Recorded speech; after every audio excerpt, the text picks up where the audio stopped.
വില തരാത്തവർക്ക് വില കൊടുത്ത് വെറുതെ വില കളയരുത്. ജീവിതത്തിൽ ആർക്കൊക്കെ പ്രാധാന്യമുണ്ട് എന്നതിലല്ല, ആരുടെയൊക്കെ ജീവിതത്തിൽ നമുക്ക് പ്രാധാന്യമുണ്ട് എന്നതിലാണ് കാര്യം. മനസ്സിലാക്കാൻ കഴിയാത്തവരുടെ മുമ്പിൽ മനസ്സ് തുറന്നിട്ട് യാതൊരു കാര്യവുമില്ല. അവരുടെ നേരെ മെല്ലെ കണ്ണുകൾ അടയ്ക്കുക.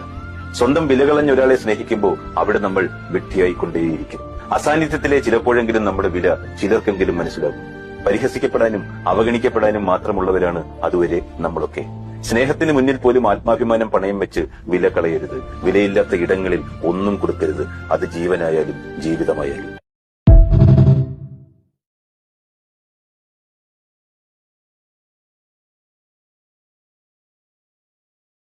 Thank you.